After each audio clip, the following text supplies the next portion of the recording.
It is 7 PM on Tuesday, December 3rd, 2019. We're gonna open the committee's meeting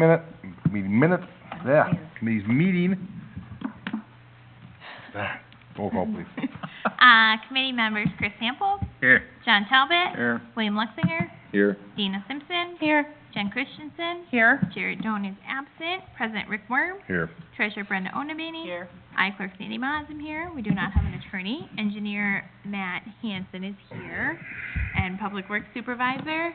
Here. And we do not have a Parks Supervisor. That's it. Now the minutes. I'll make a motion to approve the November 5th, 2019 Committee of the Committee's minutes. Second.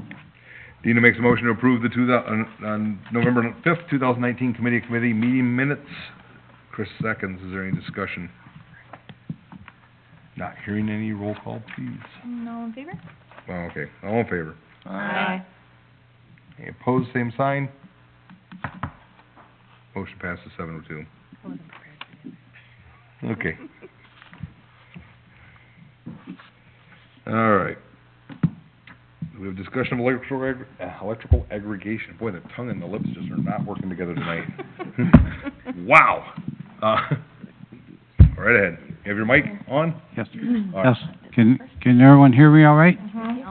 Everybody know him? Yes. I have no idea. All right. We have a new member. Okay. I'm Mike Mudge with Rock River Energy Services. Normally Carl Berg is, the agent or the rep that comes by and talks to the village. I've been here before on community aggregation, but also we have the, help you get the contract for your electrical needs for the pumping, wastewater treatment, and the streetlights. Got it. So what I'm gonna do is, our contracts are coming up, so I'm gonna just review the bids. Earlier I sent them to Sandy, and, does everyone have a copy of the electrical bids? I got it in the regular, the first packet that we had, I saw. do you have extra Is this- copies? Is this different? Yes. I brought paper copies along. Oh, then yes. Can he have a copy? John, do you need a paper copy also? They updated today. Yeah, let me, yes. Please. Electrical aggregation changes on a daily basis, and so, like, next week, the same thing will occur. What's in your board packet will not be what you vote upon. I assume will it send doesn't you substantially change, right? It could, depending the on rate, market. does the rate substantially change per day? They can wiggle up and down, they normally are not gonna change, you know, in a week's time, very much. One chief's got, Thank you. okay, somebody else? Anybody else Please. just go? Please. Thank you. Jen would also like one. Since it's updated. A two and a four. Yep. Okay, Oh. Jen, do you need one? you know what, I'm going Oh, here. to. Jen, Or you can can share my, you wanna share my screen? I sent it in an email this afternoon, too. Oh, okay, here. Hold on. Should Yep. Here, I have it on the email, here. I pulled it up, I saw it before, but I, Oh. All right. Okay, well, first of all, thank you for putting me on the agenda, to do this, and I'd like to get out a little bit ahead of time. We're gonna start with talking with the, pumping first. We've got 4 bidders on that sheet, so that's the sheet that shows, Constellation, MC Squared, Titan, and Mid-American. Normally we have a few more than that, but, Dynegy's having trouble with they're switching over computer systems, and when we send stuff in, they're having a hard time getting it out on the day, and we don't wanna hold things up. Our contract, present contract that was, initiated last year, was for, last year's was 1 year. The rate was 5877. Since then, and that was a good decision, that was a good choice on the village's, decision based on what we're looking at today. The usage is about 717,000 kilowatt hours. That's what the treatment plant and all your wells and lift stations use. There's 4 electrical accounts that go along with those. The energy cost, not the comment portion, but the supplier cost for that was like 42,000 annually, 42,187. This year, if you're looking at the same supplier, the rates have dropped, and now it's $34,248. So virtually, the village could save $8,000 a year for the next 3 years based on last year. Now, why did the electrical rates drop so much? This last winter, we went into, winter with natural gas supplies being very low. And it wasn't a bad winter, and the producers were producing pretty strong. We come on in the spring, and they were having record production. So rates started dropping, and we kind of bottomed out in July, but we're not very far up from the July. And we've gotten back to the 5-year average. We've not gotten back to last year at rate, from fall to fall. But the main cost of electrical energy is the cost to produce steam to spin the turbines. Your nuclear, which down the road is our base, it doesn't deviate very much. But natural gas is the largest energy source for producing power now in the country. As natural gas goes, electrical goes. So the good news is, Constellation, your current supplier, would be our recommendation to go with them and possibly lock it in for 3 years, because the natural gas rates are low for 3 years out, and no guarantees after that. So that's what I'd like the committee to consider passing on to the board the board's decision next week. And as Sandy mentioned, what we'll do is we'll send her bid sheets the morning of your meeting or afternoon as soon as we get them, and you'll have them for the board meeting. So, first question is, you need me back next week to explain the sheet again? Would you like me back, or is it something that you guys can handle? Not me. I don't think so. Would somebody just need to contact you Wednesday morning then? Yep. Let me know what the board decision was, and we'll order the contracts. And it's important that we get them back as soon as possible. And I know a lot of village presidents that have other obligations than just sit and wait for our contracts. So when's a good time? Like if you made a decision next Tuesday night, when would you be able to sign the contract? You only have to look at William as our president pro tem, because Rick will be out of the office next week. I'll be out of office all week. Oh, okay. And we had that Tuesday? ordinance. If it's here. What I could do, if the rates come out the same, I could order a contract that same day and send it. You're not obligated to sign it, but you would have it in hand so you could sign it that night and give it back to, That's what the board voted, and if the contract was here, it'd be filled out. okay. We'll just order a contract from the lowest supplier. And like I said, it shouldn't change very much, and you'll already have it. Do you need to know whether 1, 2, or 3 years? Or is that a selection on the contract? We could order all three, Okay, and you could print off whichever one was selected. okay.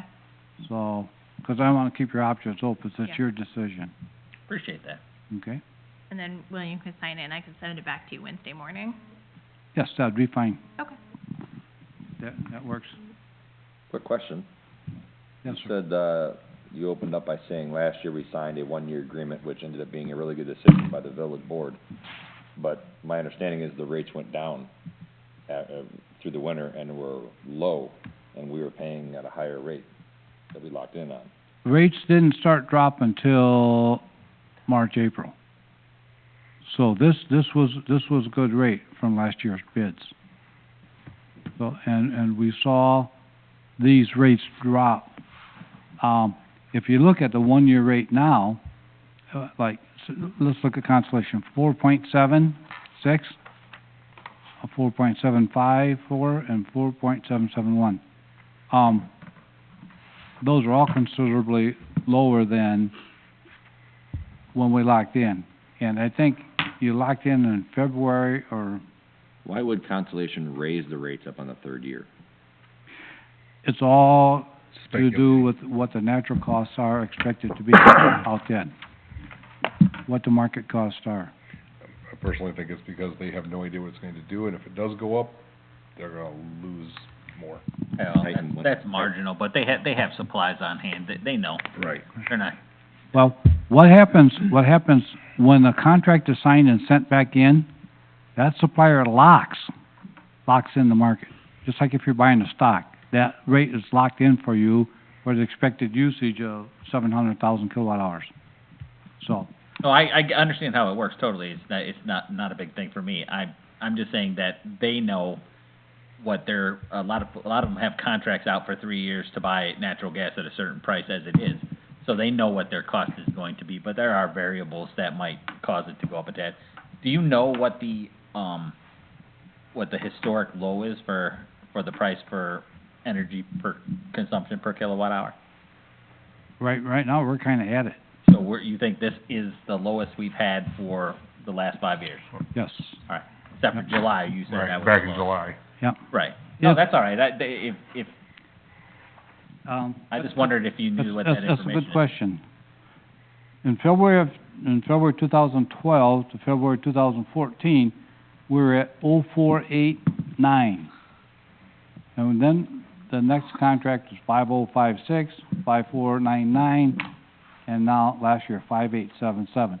So we had starting to see the market going up. Wasn't just strictly because of energy costs, the transmission and capacity charges as part of our energy cost had gone up quite a bit. So it wasn't just that's the four parts of our fixed energy price. So transmission capacity had gone up. When I say that energy rates are at a historic low, the energy portion of that's never been lower.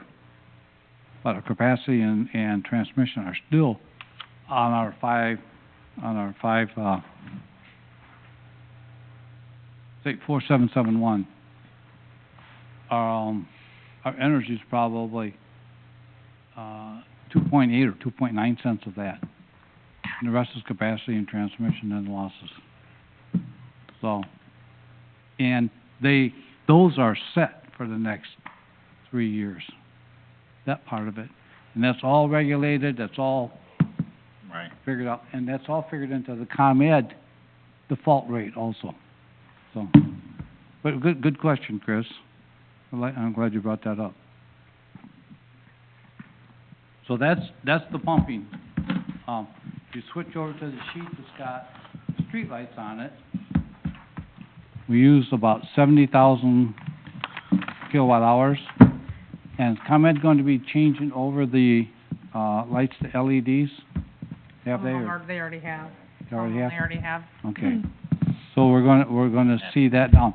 The bulk of this bill is the power for the ComEd-owned lights, and then you have two other accounts, which are the village-owned lights. So on that, even dropping a couple $100 down, our contracted rate right now is 3.016. We could get 2.653 if you went for 3 years. Or 2.675 if you went 1 year. The ComEd default rate is 2.558, so it's good that the village's doing it. $700, that comes out of your streets, portion of your budget. Good, we'd like that as low as possible. Is that your area? Yes. Okay. All right. So $700 is $700, for just, signing the contract. It's not huge, but we like to go back to our villages. In some villages, $700 is a lot of money. As we're scraping by. Not many have the luxury of having a neighbor like what you guys have up the street, up the road and stuff. But anyway, this is, now one thing that we can do, this is up in October. And we can get bids for the board next month and have the streetlights end at the same time as the pumping, which will make it easier down the road doing them. It doesn't matter to me. And you don't have to do this now, but again, I think the market's in a good place where, we should lock in. Now, the crystal ball for the future, the producers are tired of not making any money on natural gas. They've been doing record production, and stockholders to these drilling companies and that are saying, we wanna start getting a return. So we started seeing already this last month, production starting to fall off. They wanna raise the market rates of natural gas up from 25 cents a therm up higher to start making money. That's why I'm encouraging to go longer, but again, it's not my decision. That's just my thoughts where we're at now. And, who knows with what's going on with the politics and what'll happen next year, but right now, we're just in a really good spot. One reason the streetlight rate is under 3 cents and such a good rate, it don't have capacity and transmission figured into it, 'cause it's at nighttime. Capacity and transmission affect power that's being used more or less during the day. So that's kinda how we can see what the adder is on the difference on the rates. So, any other questions? Sounds good. Okay. Are you guys interested in then for next week, looking at these street lighting rates as well? I would. I would, might as well do it all at once. Yeah, are we, I thought we were. You said pumping. So they're not actually due till October, but we can, Yeah, but if you can lock them in Sign it now, now why and- not just Yeah. lock them Right. in now? Right, no, I'm all for Okay. that. We'll get that bid in the contract also, and there's not many suppliers that know how to do streetlights. It's just as easy as anything else. So, the consolation, your current supplier is still the low bidder. You'll get us the multiple contracts again and then let them decide and sign them. Mhm. Okay. But again, my other question is, what does the board, committee, what's the committee tonight feel? Do you want that ending in February, like the pumping? Or do you wanna go out to October for the streetlights? You mean they could be on the same cycle? Yeah, they should probably be That on would the be same lovely. cycle. I Right. think that'd be great. They should be on the same cycle if you can do that. Okay, Does that yes. extend the contract out farther? No, it'll just shorten that up to, it'll be February of whatever year Right. you extend to, instead of, the October for that. So, it don't have to be exactly 1, 2, or 3 years. So we'll do that on the next bid, That'd be great. so. Thank you. All right, if there's nothing else, I'll let you get on to your other. all right, thank you, sir. Thank you. Thank you very much. You'll email me 6 documents then on Tuesday? All right. Sandy? I know. Oh, and she will. So on the first one on there is the 2020 meeting calendar. The days do not fall, I believe, with any holidays except for PVC. So did you guys have any questions on the days or anything, or does it look fine for approval for next week's meeting dates? Yeah, I don't have All any right. questions. It'll be on the consent agenda then. And then the second one is disposing of some personal property.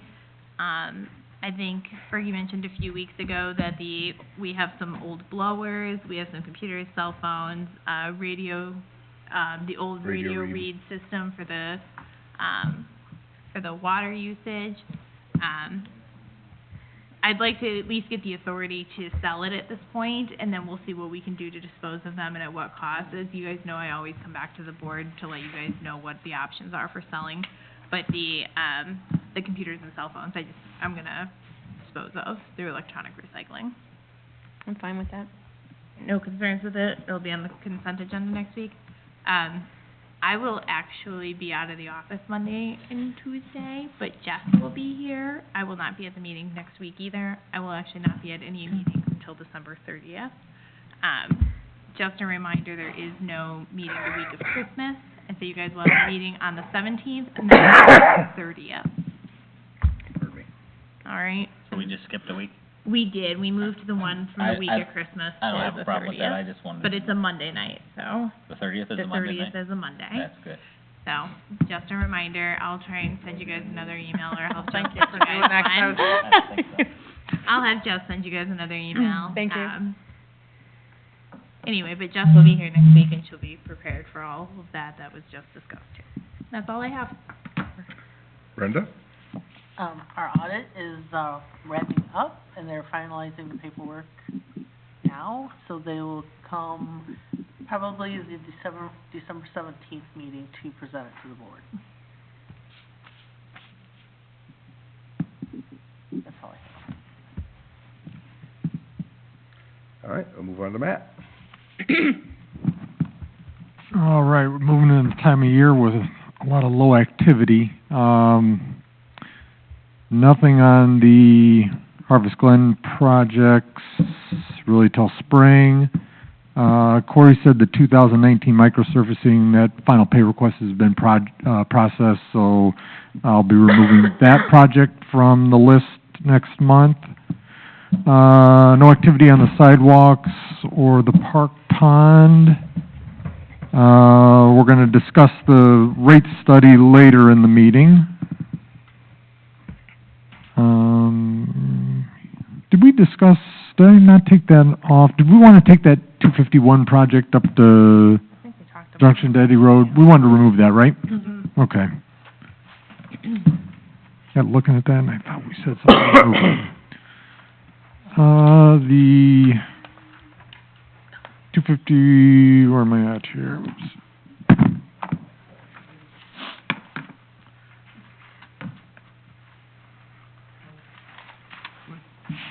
I'd turn around like that, but I don't wanna blind the camera. No activity, the only other one is, even though I have no activity there, that, Wisconsin Independent Network, they did send some information. Did you send anything on to David and Dan on a couple of my questions? When I sent that to you, I was not in the office. Okay. I have not sent that to them. Okay, no problem. This week sometime. There was just a couple things that I thought were more, that I noted that were more probably legal in nature, so I wanted to get their opinion. I'll send it on to them, I'll probably copy you on it, so that Okay. you don't necessarily have to play middle person either. Okay. Once I get David or Dan's response on it, then I'll work up a revised, response letter, because there were still a couple things I didn't think they really addressed in their submittal there. And then, it's not on the list, but just so everybody knows, we did do a ditch and culvert inspection, a re-inspection for 920 White Birch Lane, and it was okay, so. And that's in Plat 10. Any further? Questions?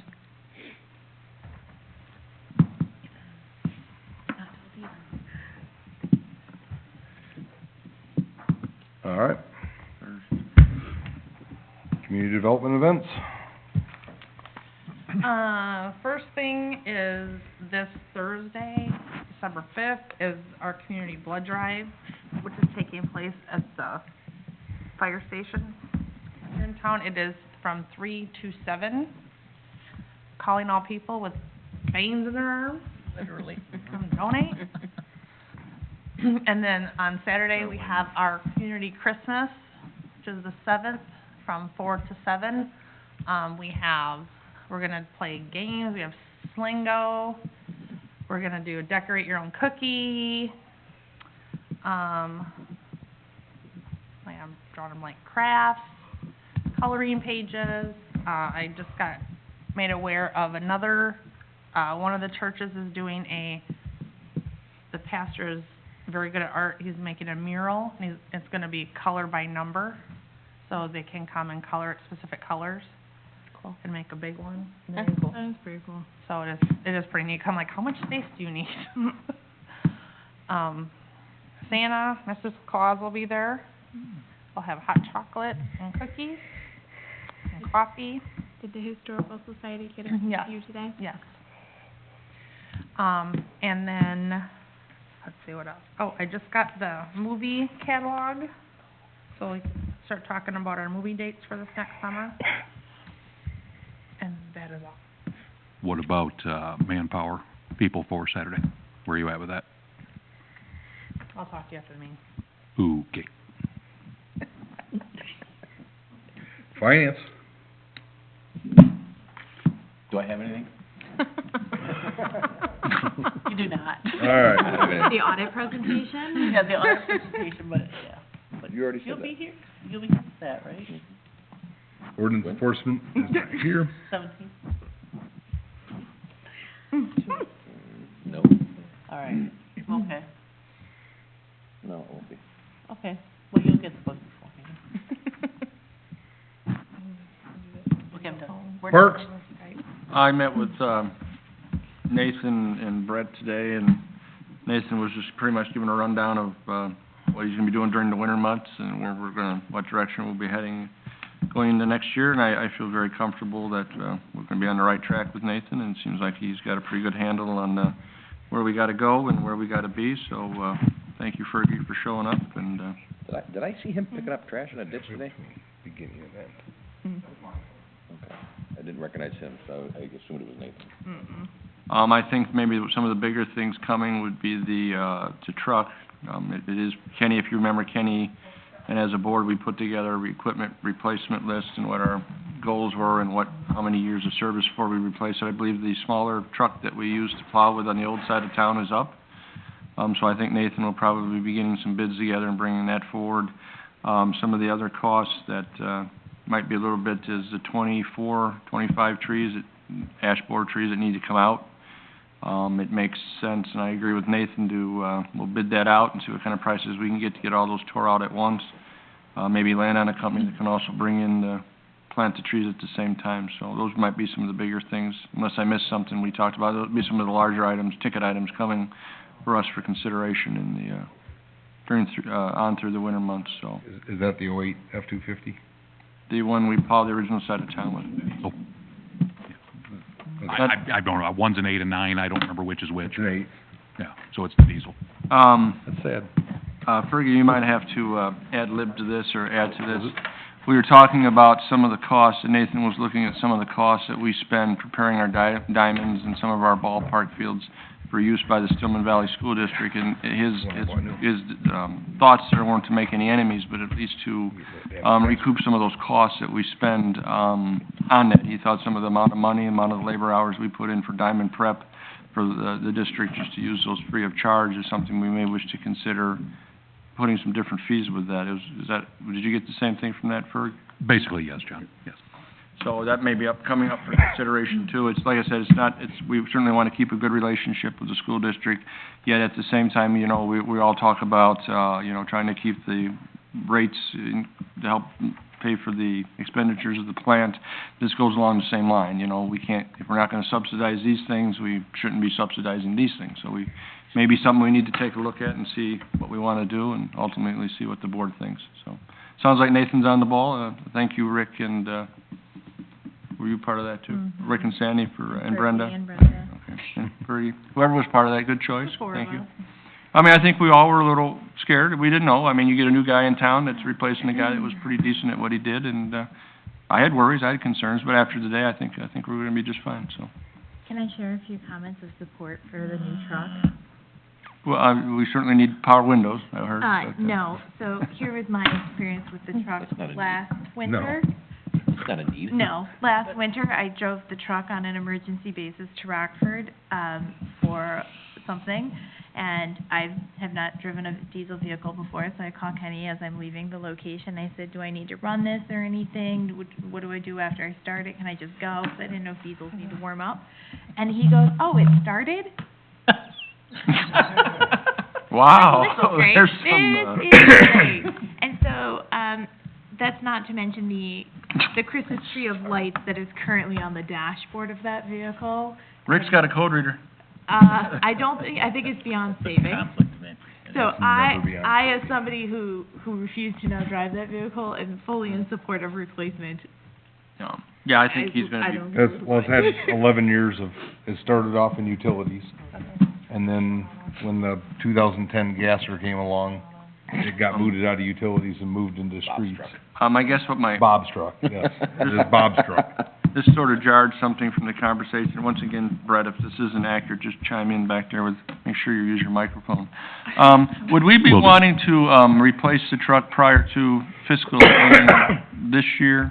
Or would we wanna wait to do it in May? 'Cause it says 2020, and technically, you got two 2020. Did you budget it? Have you looked at your budget? Nathan was gonna get back to us. Yeah. I believe it's there, so I mean, is there a preference, according to Nathan felt it was there, so. Is that a truck we're using to plow this year? We may or may not plow with the truck. Yeah, we do, yes. That truck has plowed the original side of town basically since And that if plow it- put on. And one thing I would recommend, Yes. is if you're going to continue to use it for plowing, is get something heavier. Well, that was the conversation we'd have Not to a have. Do we 3/4 want ton. to continue to plow with it? Well, right, yeah, that'd be, yeah, Wow. that's a discussion that Nate and I have to have, is what we're gonna use that truck for, if it's gonna be used for snow plowing again, or if it's not, if it's just gonna stay for parks. It's a discussion that has to be had. If this is, if you're talking about replacing a vehicle for parks, and from my experience, these type of vehicles are probably gonna start getting into the $40,000-$50,000 range. Diesel, extended cab, 8-foot bed. It's gonna be more than that. It's gonna be more Well, than that. not the government price, you start spec'ing Right. it down, but You're probably gonna be 50 plus. if you're talking vehicles for parks, that's really just for moving personnel, I'd rather us go down to smaller sized vehicles, and maybe get two. Well, how about, That's the conversation for how you, about Nate. the streets? If we're gonna use it to That's plow, the then, conversation. Right, now, then if you're gonna If it's going to street, that's not doable. well, no, it doesn't have to go to streets. The streets can kick in to pay for it if it's going to be used for that purpose, Sure. right? I mean, I understand your point, but if we actually need one that's heavier to plow with, My understanding is the conversation is that they're gonna evaluate if Sure. the new truck has to be a plow vehicle. all right, And if Right. it's not, I'm- then maybe we need to right. reconsider. And I'm saying if it needs to be, then I would think that streets would But need to Sure. kick in You're saying a to smaller, pay. just a smaller sized truck, just a basic pickup? Is there an hour meter on that truck? Have you Not to my knowledge. on budget? Or are you thinking just probably something that should people start move on exploring Chevy that. Eagle? Right now? I mean, Can we write I'm the talking notes like down a for Ranger. my file? Well, can you buy a well, Ranger? don't forget No, that, they don't make the them. village, They are- don't forget that that truck also has to pull the tag trailer and stuff like that, and you're not gonna do that with a Ranger, so, Understood. Not for yeah, very long. just keep that, because they have to pull mowers and equipment and do things on I occasion. still wanna see this village So, have yes. some sort of a commuter vehicle that we're running to Rockford with, or the staff is using to go to their trainings, you know. Or Chevy an Spark. Explorer or something along those lines, or a car. I don't see why we're, We talked about that before though, and it dead ended, if I remember right. How did it dead end? Anybody remember? Well, We had this conversation It's a new before. era. we looked at the budget cost last year and how much we spent on mileage for employees. It would be a benefit, not a necessity. We are not spending as much as I think we are on mileage reimbursement. Would it be nice to not put that own mileage on my own vehicle? Yeah, but, I'm not looking at necessarily mileage reimbursement. I'm Yeah. also talking the fuel that we can't account for every time we're running those type of errands, or just providing that sort of protection for our employees versus putting them in their personal car and driving errands. yeah, 'cause, well, like, Jess and I use our own personal, and Brenda, here in the office, we use our own personal vehicles, but we all just do mileage reimbursement, and so our costs are all built into that cost. But if an employee has to run to Gordon's or whatever, they take a vehicle, a city vehicle to go there, right? And you're saying If you it's want a not more local. efficient, Well, that would make sense, yeah. I don't have an issue with that. Well, not only that, because we do have limited ability for towing vehicles. We take one of those out of town Sure, for it breaks something. down. Well, and the thing is, if we have the money in the budget currently to afford to buy the truck, that, instead of doing it after the fiscal year, we would actually have money we could budget then to buy a smaller vehicle. $65,000 budgeted for a vehicle. And then we have Right a, now? Yes. Okay. No, Start this shopping department, this department. Well, I'm just saying, Okay, and no, next sure. year, whatever we've got, if that truck's already been replaced before the fiscal, if we have money budgeted, we could possibly buy the smaller commuter vehicle. The following, this year. Mhm. Yeah, Just- next fiscal year. Just one 2021 question. fiscal year. Do, Oh, do you trade in the old one? Yeah. okay. If we already have the money Anybody? sitting here, We spend it don't, we don't know, after we've fiscal. never done it. We'll leave the Oh, money all right. budgeted and, it's wore out, so you can't keep it, use it as a commuter. We still have the original village truck. I just wondered if you could trade. that's Just no so you know. five. We, If it's an historic. we did a trade-in last year. We traded the international in, Yeah, so yeah. yes, Yeah, yeah, but but that was pickup a- trucks that was and all a- that kind of That stuff, was we in still 06. have the original. I It's would, an '04. I would I remember all the original vehicles. Huh? I would just surplus it. I mean, not as a trade-in, I mean, we're not gonna get. Right. I'll be honest too, I mean, that's fine, but we, just so everyone is aware, we are out of room. We have a vehicle and Why would bays we wanna taken up keep a vehicle we everywhere. don't think is I don't wanna adequate? keep it. No, I he think No, said he said surplus surplus as in out. sell it. That means get rid of Surplus. it. Oh, no, Yeah, I'm yeah. just saying Sorry, too, I we're didn't talking about understand buying that. I more thought additional trading in vehicles on was top. trading That's we're it. like running real thin on. Oh, I- But if they won't trade. So- Well, that's fine, I Gas truck understand. can sit outside. You can't have much Okay, of that. yeah, we've got every bay full. At the rust is like. Well, maybe we should have the discussion before we buy the So- car, what the rules would be, what we're looking for, rather than buy the car and then get the rules. Yep. And then, just to touch on that real quick, obviously, we don't do it tonight, but, John, myself, and Nathan, we also touched on, speaking of vehicles, we will have to start the discussion again on a program for replacing vehicles. I know we've discussed it in the past, we've never made a decision. We're keeping trucks, we're keeping big trucks 10, 11 years, and that's too long. That is just too long for a big truck.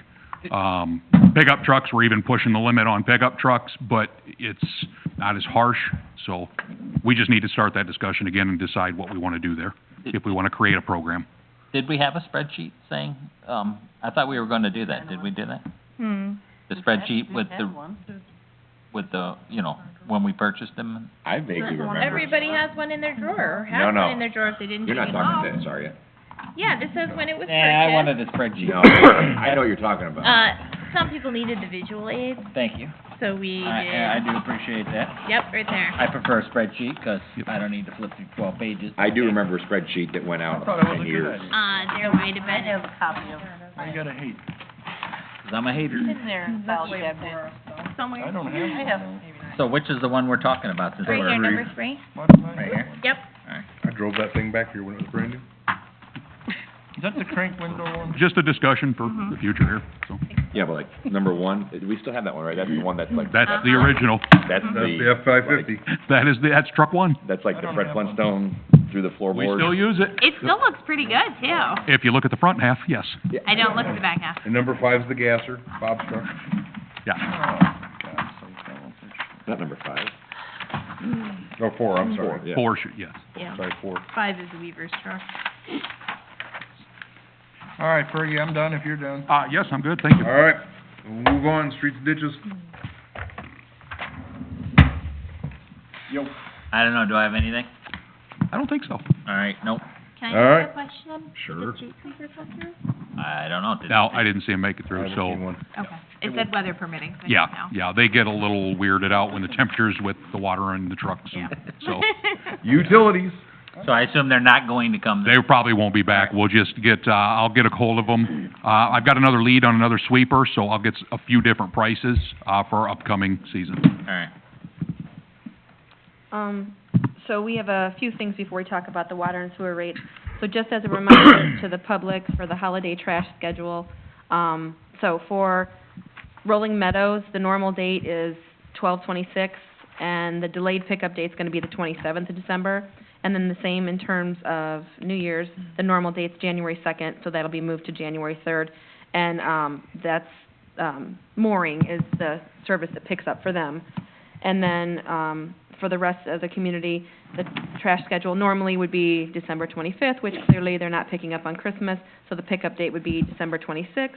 And then for the new year, it'd be, the typical date would be January 1st, where it will be January 2nd, and that's advanced disposal in case anybody needs to know or they wanna remember when to put the trash out, when not to, whatnot.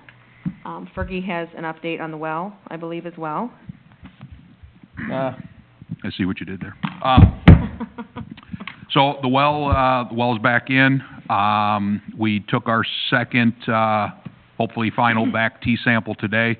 The well is still vibrating. It is not as bad. The walls don't shake. So I'm discussing this with, Jason Vose. We're actually gonna chat a little more tomorrow.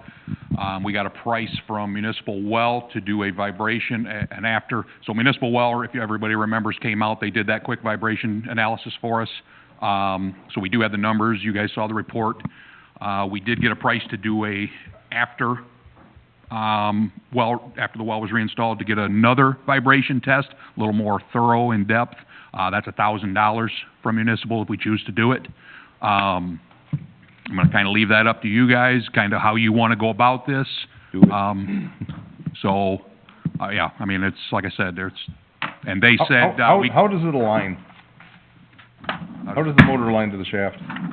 everything's basically threaded on. Yeah.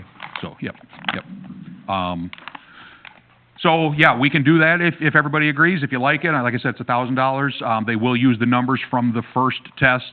They said those are good. What is it gonna tell us? Yeah. What's it gonna tell us? Well, that's what, you know what I mean? It's, I'm being, it's, no, I understand, I because don't- this is the same I thing don't that Jason and I recall- were talking about. I don't So- recall, no, I'm serious, I don't know what the vibration test is, what's, It's basically, they basically were checking the vibration on the motor. You know, what is in tolerance, or what is in spec, what isn't. My thought on this is, okay, it was vibrating before, we took it out, they looked at everything, according to Cahoy, nothing is wrong with it, they can't find anything wrong. This is what we talked about, the $20-some thousand, if they don't find anything wrong, to put it back in the hole. My thought on this is, it's still vibrating, we run a vibration test, yeah, they may tell us it's in spec, it's not in spec, but it's still vibrating. You know, I mean, did we solve the problem? No. Is it better? Yes. You know, is this something that we can go ahead and run for the next 8 to 10 years until we pull it again and do, you know, another service on it? I mean, maybe the vibration test will kind of help us with that answer. I don't know. right now, So, but don't take it this, seems a little confusing, but yes, it's still vibrating. all right, well, don't take this as a smart ass question, Yeah, because this is go a ahead. legitimate one. No, go. I've sat up here for years, and we've talked about vibrating in this well for years. Okay, so in the initial Lane, Christian, their initial report, the very last sentence of the one paragraph, Sandy probably recalls this, it said a slight vibration was noticed. Right. Okay, you walking into that well before we pulled it, you would walked in that well and you wouldn't have known anything. Pulled it when? When we pulled it to do the rehab job, the first time. The first time. When we did the Okay, air give me- bursting and all of Give it. me a date or a year. Not Last too long year. ago. Last Okay. spring, That's- Yeah. yeah, spring, summer. You would not have known that well was truly I vibrating. remember that. When we Okay. put it back in, the floors shook, the walls shook. You know, it was, everybody that came here and listened to that well said something is wrong. Then we pulled it out again, obviously this time around. They found nothing wrong and put it back in the hole. And like I said, it is better. Can we It is make an better. argument it's an installation thing? I don't, When you say And I- better, what's the difference? Only the floor shakes now? the floor motor still vibrates like it kinda did, and the floor, you still have that up What and you're down. what you're gonna do is you're gonna end up shortening the bearing life in the motor. Both your front bearing and the tail bearing in that motor are Yeah. gonna go, 'cause vibration is And one that's of the the thing, worst that's. things you can do to a bearing. I mean, I hate spending more money, but like I said, you know, we could do the vibration test, see what they say, and, you know, they say, yes, it's much better, you'll probably be fine, or no, it's still, you know, I don't know, that's why they do How what much they is do a for a motor? living. Huh? How much is a motor? I have no idea. A horse, Will I'd a run it till it vibration breaks. test If it's tell gonna us break, what it's we gonna need? break. probably 30 or 40? somewhere in the $4 or $5 grand. Will the vibration test tell us what we need to do?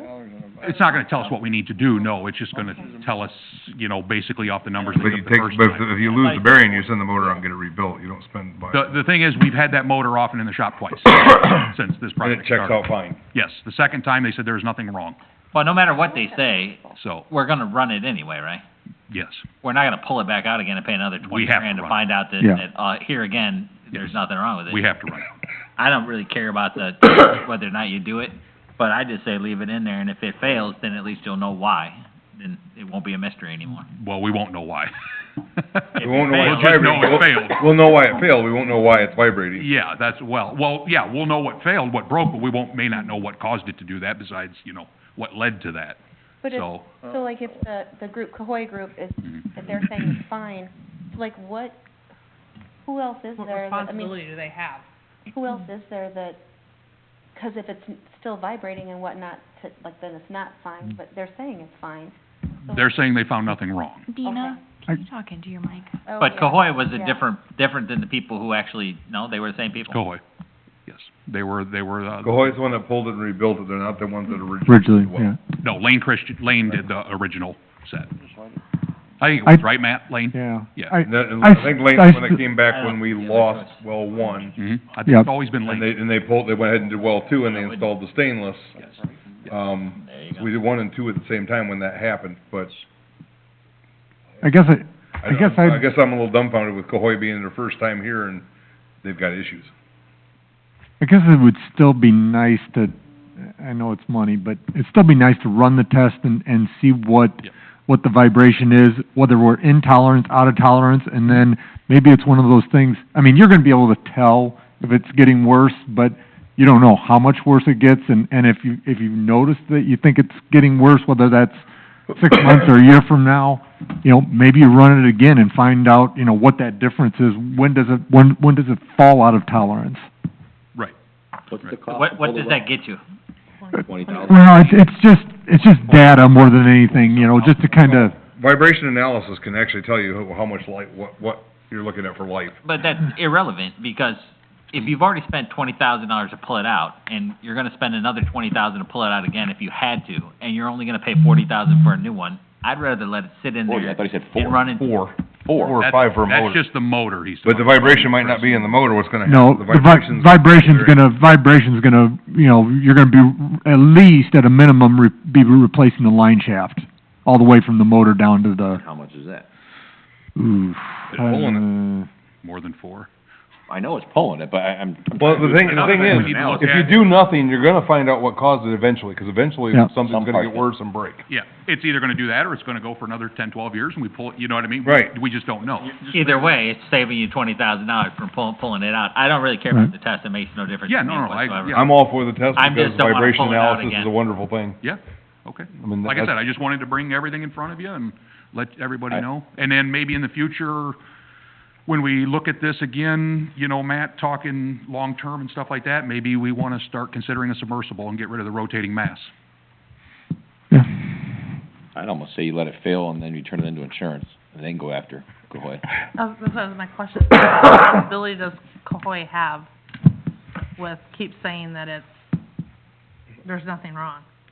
Well, this was the, what would you call it, Sandy, the estimate, the quote, the contract, whatever you wanna refer to it. This is basically what it explained, that we signed and said yes, so.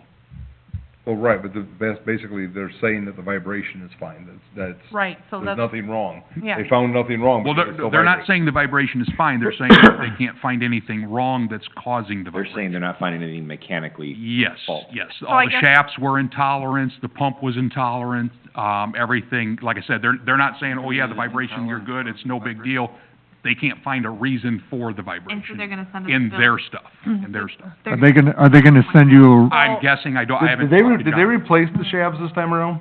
No. When so they reused the stuff that, Yeah, everything Lane put in. they take everything to Iowa, to their home shop, and then I guess they go through that, spider bearings, you name it, and Are they- then make sure everything's in tolerance. because we had everything changed over to stainless, so we Yes. wouldn't have the rot Yeah. problems. are they gonna send you a report on, Gould is supposed to be they're waiting for Gould to generate their report, on the pump.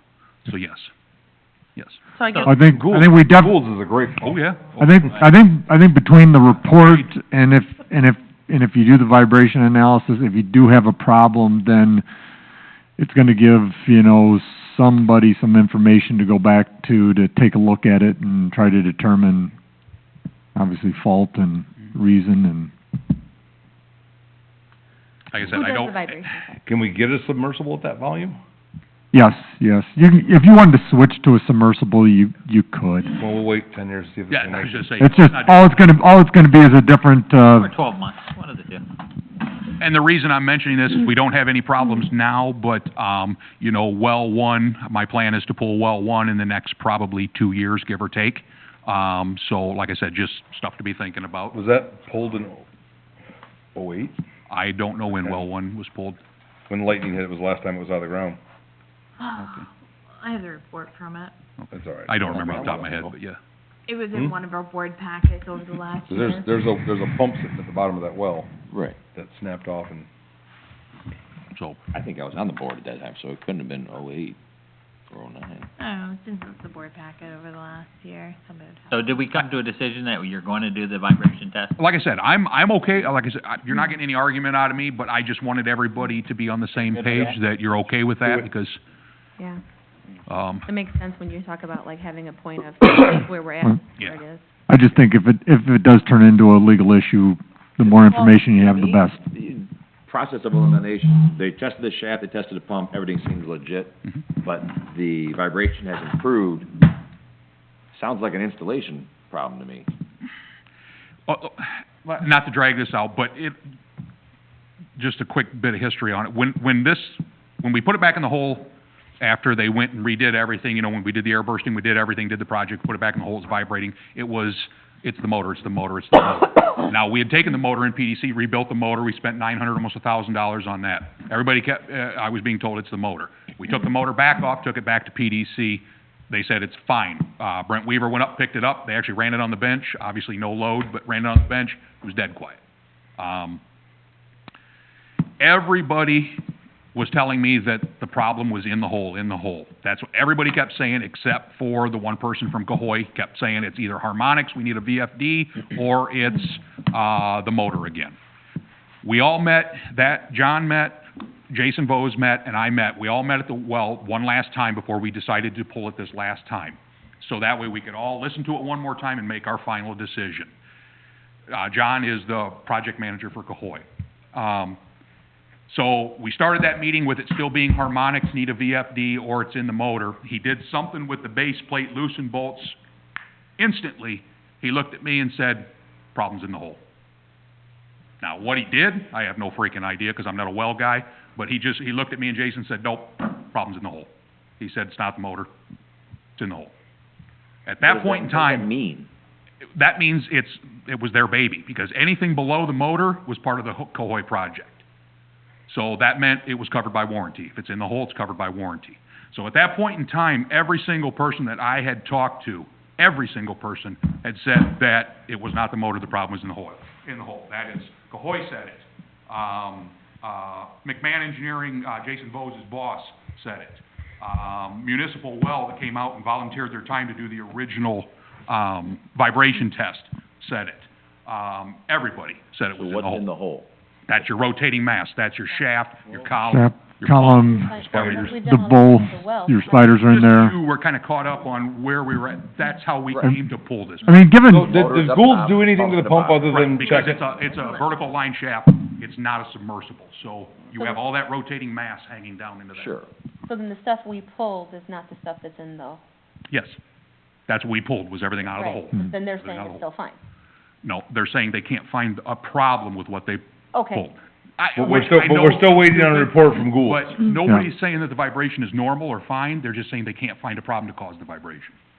So, is it an alignment issue in the shaft? Is it something in the bowl assembly that's causing the vibration that's working its way up to the surface? I mean, when they pulled it the last time, you know, Brett, you know, I talked to him and he was out there while they pulled it, and as much vibration as what you were describing, you would have thought you would have seen some wear, Yeah. you know, on the shaft. If there was an alignment issue somehow in the well, you would see some scraping on the outside of the column piping. Nothing. yes. Nothing. And we talked about doing an alignment test, but basically, everybody said, don't waste your time on an alignment test, simply because that well had been in the hole for years, and we never had this drastic of a problem. How deep is it again? So the only thing that really changed, Hole? That one's not as deep as No. one. I think that's 5. Well, what's our set depth, though? Oh, set depth? Ooh, that I don't know. 140, something like that? yeah, Yeah, it's not, the well's something like 300, but then the pump's not sitting that deep. yeah. Yeah, no, it's, yeah, right. Your actual set depth of your pump Right. is only like 150 maybe, 140. Yeah, 'cause you said that one up there, they drilled it, tried to hit a different aquifer, so we went almost Yeah. 800 feet. Yep, went deeper with that one. Yeah, that one's deep. They went, tried to get a different aquifer to get away from the iron, and it was the same, so. Okay. So anyway, like I said, not the greatest news, but I just wanted everybody up to speed on what was going on, and like I said, we will have I don't remember the dollar amount, Sandy, but we will have a $20-some thousand bill headed our way, so, So my question whatever it is, was. that if Cahoy didn't, they said that they can't find a problem, Mhm. and we're still waiting on the report, and something breaks, what responsibility do they have because they did not diagnose, or since it's a warranty or whatever Well, below the that's, motor? in the yeah, hole? right now, I mean, basically, our warranty is up. It's been over a year. Okay, So I can't answer that, Jen, because I don't know where they would go with that. What I did, get what the did Gould do to the pump? Not this time around, but when they rebuilt the pump, who rebuilt it? when we pulled it the first time? I'd have to look, I'm not sure what all they did, I'd have to look. Has and see if Cahoy anything rebuilt was it, or, done. because my question is it'd be interesting to see the report and see what Gould's actually did to the pump to test it. Yeah. Did they put it under, put a motor on it and run it? Yeah, Or and did the they just Gould. take it apart and look? Yeah, and this time around, you know, it was Gould's that tore it apart, it was a Gould's tech, tore it apart, went through and said everything is within spec according to Cahoy. Wow. Said there was no issues and they will generate a report saying that. So, I don't, Unless you're just seeing cumulative error over 100 and some odd feet. like I said, that's why, you know, and I'm not a well guy, you know, Matt knows a lot more than me, but this is one of those one of these circumstances where I think people go with submersible. You know, not that that's the save-all, but it does eliminate that giant rotating mass that's 150 foot in a hole. So just something to think about for the future for us. Maybe it's for us, maybe it's not, I don't know. So, sorry to drag that out. No problem. I appreciate it. It gave me a better understanding, a grasp of what the issue is. And I will go ahead and order the vibration test if everybody likes that, so. Thank you. Side note on that, I did mention to Brenda, if we do receive the bills, to not just stick it in the bills payable list, and then we can have a discussion at that point, what we're gonna do with it. I think that would be a great idea. Yeah. So then, the other thing is the same thing that's been on there for weeks, is the discussion on the possible water and sewer rate increase. So, in looking at what Matt had shared in terms of, in the packet this time, and taking in consideration some of the things that people have given as feedback in terms of, you know, maybe working on operating expenses, not the capital improvements, and thinking about different ways to do it. My question is the board looking for me to propose certain options, and then you guys think about them? Or do you guys have options you'd like to look at? I'm looking for feedback from what you guys want from me. I have some thoughts that I'd like to share, but at the same time, I don't know what you guys want, so. One of the options I was thinking of as I was going through things the last few weeks is, what would it be if we had that flat-out fee, and then our, you know, let's say if we did like a $10 fee or whatever, and then put our, Usage. yeah, on top of that. I don't know if that changes anything or helps cover, because I know some of those other, I think Sandy had said some of those other communities had flat fees, and then they did on top versus, Yeah, a lot of those using the flat fee are doing it to prove to a loaning entity that they are able to recoup those costs, but it's not a horrible use of it. Can I ask a question? You can. Matt, on your, I'm sorry I didn't catch this before. No, that's the all right. meeting. On the wastewater system revenue and expense summary, you have sewer sales down there at a number that's astronomical compared to what we're currently doing. On the wastewater? Yeah, down under revenue sewer sales, your recommended budget was $348. Yeah, that's what the rate increase, doing the rate increase. Your actual receivables have been in the 170s. The budget is going with the rate increase.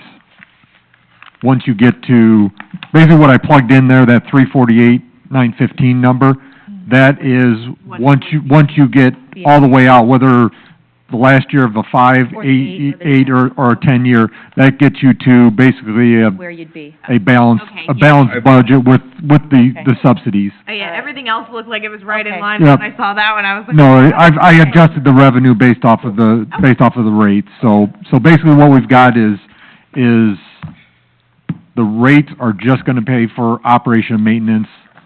The landfill on the water side is paying for equipment replacement. On the wastewater side, it's paying for the EPA, loan repayment and the equipment replacement. Okay, thank you. And where we've gone from, on the one sheet that has the, you know, rates by year, what they would be for, you know, water and sewer, and then total for 5, 8, and 10 year, at the end of it, at the end of those 5, 8, and 10 years, the total would be, we're down to $13.35 per thousand gallon. When we started this with basically no subsidy, other than the landfill paying for the, IEPA loan, we were at 1965 per 1,000 gallons. So that's come down dramatically. And then also, the end, when you look at the usage for 5,000 gallons, whether the last year of, whether it's a 5, 8, or 10 year, your last year, is gonna be $66.75, per month combined for, water and sewer for 5,000 gallons. And originally, we were at $98.25. So it kinda gives you a little bit of perspective of, you know, where we started, and now since we've gone through a couple of iterations on how much the board, might look at really subsidizing a little bit of the, basically the equipment replacement side of the water and sewer, how that kinda dramatically, you know, kinda reduces the rate. So, since Jen shared, I'll share the feedback I received and what my thoughts on it are as well. Is I agree with the feedback I got, which is that do it once, bring it up all at once, kinda rip the Band-Aid off, and then put in the cost of living raise every year. Like every year thereafter. Yep, because if you do it over 5 years, what you're gonna do over that time, unless you put a cost of living raise into it over those 5 years, is you're gonna eat all the additional costs that happen over that 5 years, That's, on top of everything else. So I would rather, my personal opinion, I'd rather just see it jump in one sum, and then put the annual increases, and we, you know, it's something William and I both agree on, that this should have been changed years ago, we should have been moving on this years ago, and we haven't, and now it's gonna be a little more painful. so I have that as one of them. So like the other one, obviously, and you can see it in your packet, Matt, and I wouldn't, the 8 and 10 is just too long and too drawn out, so that's just my opinion. So like if we were, I had what Rick had talked about, I have written out the idea of doing it on a 5-year plan, and then I had it as just moving to the 2024 rate, and then reevaluate, like, 'cause we don't know what businesses will be coming here, so like, that it isn't something that, like, if we move to the 2024 rate, and then there's some great businesses that come into town, or whatever that might be in 2022, or whatever, it can always be reevaluated at that point too, but then again too, it's moving to the 2024 rate right away. So I mean, those are the three that I would have, but I didn't think about Jen's flat on top of, usage, so that one is an option as well, but, those are what I have for thoughts. Can I share a concern with the flat? Yeah. Before the meeting, I kind of talked to Susan a little bit. With a flat, you are, I don't hate to use the word penalizing, but, those who are in the older community that use the bare minimum would then be eating a flat rate on. We don't typically have too many, A flat fee, and then usage on top of that. Yes. Those are- They would be, so whereas right now, if their usage would go from $14 to $28, if your flat rate is Right. $25 on top of their usage, not increasing Right. much, it's drastically increased somebody who doesn't use a whole lot. And we don't have, get what you're we only have a few I residents that understand would that, affect. but it's also the same mindset, whether we use the treatment plant and the water plant or not, they're gonna deteriorate, just like roads. Whether somebody uses them or not, they have to pay to maintain them. So Right. whether somebody uses 10,000 gallons or 4,000 gallons, it's deteriorating at the same rate. Everyone should absorb that cost equally, in my But opinion. Like my by road 2,000 tax. gallons doesn't deteriorate that at the same rate as yours that's using 12. I mean, we talk. Water, the water side is where the more usage puts more wear and tear, whereas the waste Well, side, there's certain components, when you break down the budget, there's certain components that you can really, you know, say are fixed cost maybe, that would be a, you know, fixed cost per month. And there's certain things that are usage-based, you know, and stuff. I mean, you can argue a little bit on staff and salaries, whether that should be a fixed cost or usage or a combination of both. But, you know, certain things that are, especially on the water side, that are really usage-based are power, chemicals. So, more water you use, more power it takes to pump it, more chemicals you use to treat it. So there are certain components of the system that are affected by usage. most of the communities you'll see will probably have a combination of a fixed and usage-based. Sometimes they just have a fixed charge and then any usage after they'll charge. Sometimes they will have a fixed charge for the first Bless you. 1,000, 2,000, 3,000 gallons, and then after that, they'll have a usage charge on top of it. If you wanna go that route, the one thing I can run the calculations on it. The one thing you won't see is, right now, with just making an adjustment on an all-usage base, when you look at the percentage of increase for everybody's gonna be the same. If you switch and you wanna have a parcel fixed and a parcel usage, there's just no way for us to get to a equal increase for everybody. The percentage increase, if you look at the percentage of increase, it will vary by usage when you try to mess around with a fixed component and then a usage component. Brett? It may not be a significant change, but it'll be a little bit. Sorry, go ahead. Question, Jen, then, with the fixed rate, would that be something you would still consider if we went with the, just as Rick would say, pulling the Band-Aid off and going with the 2024? Or would that be more if we were going year by year? No, that was just if we were gonna go year by year. Okay, just curious. Because it was just one of those things of what if we just, to make it easier Mhm. on, because people, like I said, every year it was gonna get worse when it came around, and it was gonna be Okay. You two have any thoughts on options? Yeah, my thought is, until we know what's gonna happen with the landfill, I'm uninterested in changing the rates at all. And until I know what's going to happen going forward, We won't know that for over a year, well, then we'll with wait. the whole thing Then with I'll wait a the year. Illinois. Then I'll wait a year, because I'll be voting no on it, just so everybody's clear. So I don't have any other thoughts, go ahead. My only thoughts are, is we're preaching this as we should have done this, we're gonna catch it up, or are we gonna do the same things with property taxes next? I mean, I think a gradual increase for people who don't have a surplus of money, maybe some of you do, I do not.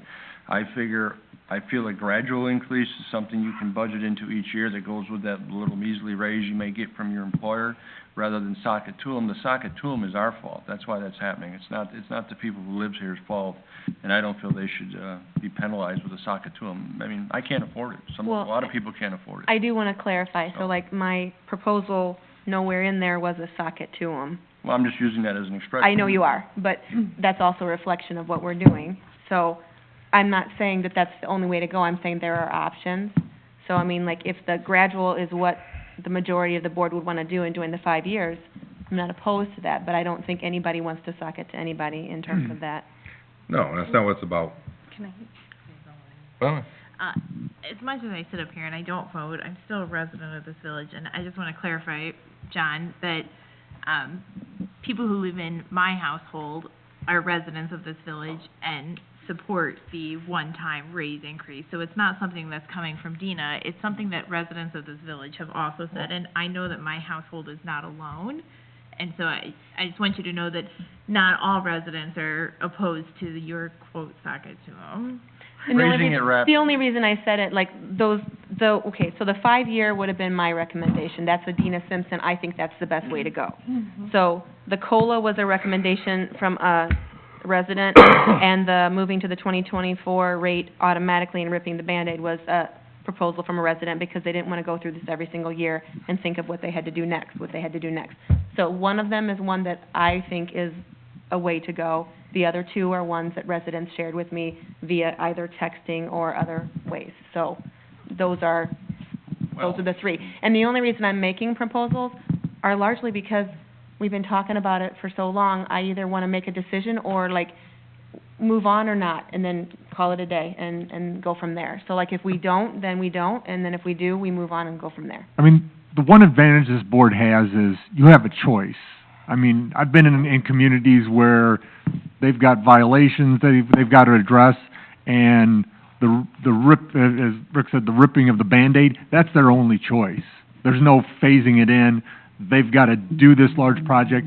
They've got to bond it, get an EPA loan, and they've got to repay it with only user charge rates. So, Not that the residents are happy about it, but it's just, you know, in their case, they don't have any choice and they just have to do it. So the one benefit you have, you do have a choice. I mean, if you wanna do nothing, Yeah. you can do nothing and just continue to subsidize. I mean, it's really the board and the board's philosophy here on what you wanna do. If you wanna keep the, property taxes and water rates and sewer rates down for everybody, fortunately for you, you have the ability to do it. Other communities don't.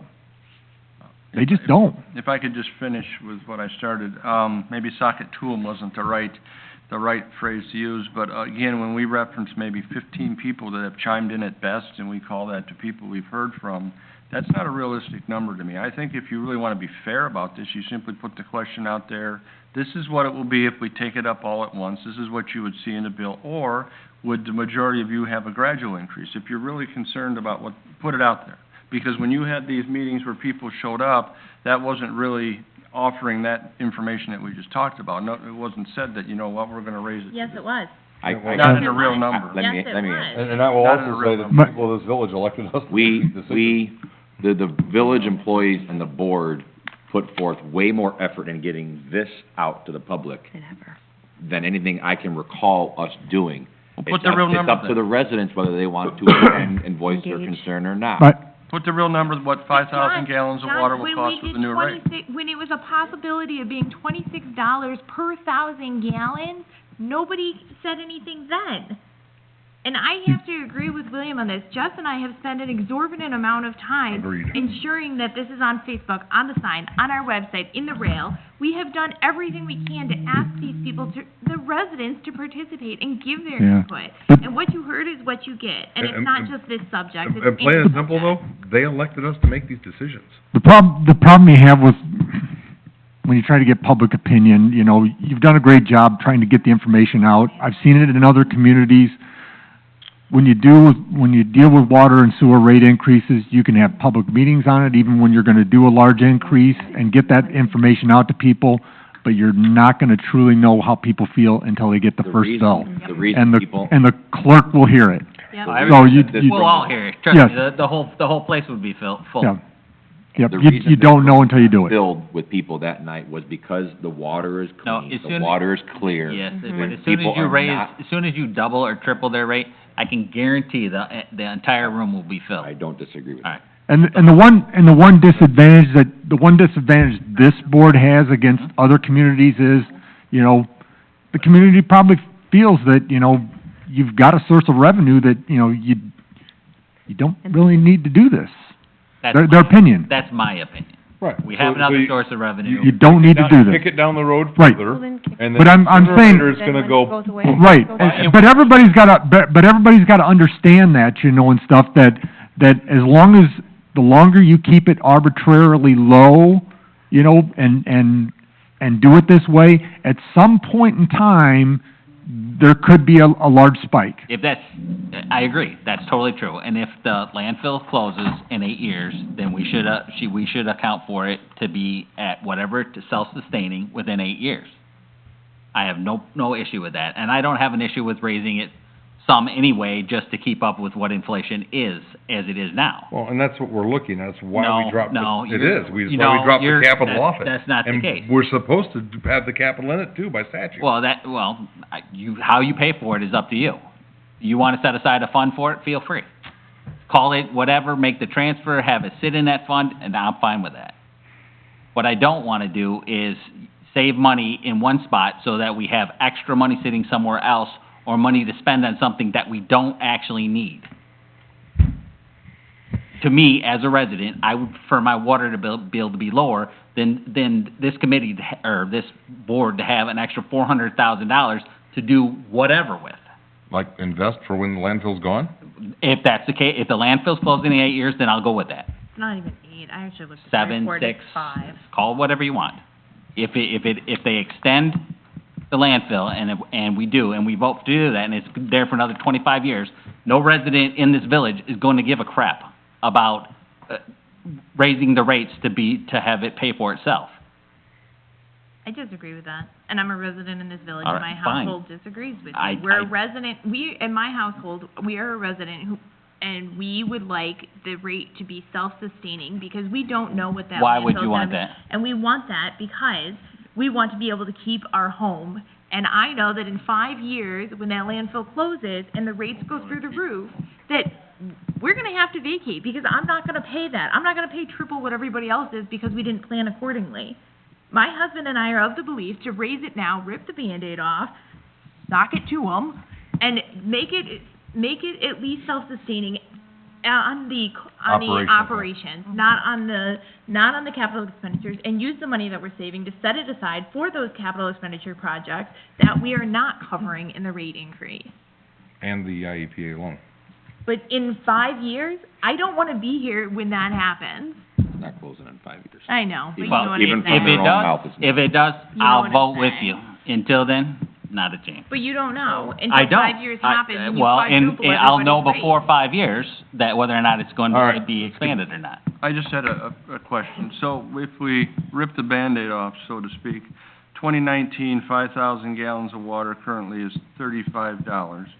So that would be ripping the Band-Aid off, then you'd be jumping to the 2024 rate of 81.35. Yep. That's what ripping the Band-Aid off is. Okay. Yeah, and my household was fine with that, because we understand that that's what we have to do to keep a sustaining system here without having to lose the value of our home in 5, 10, 15 years, whenever it is that landfill disappears. It's gonna be the same. You're gonna end up paying it one way or another. Why would the value be affected?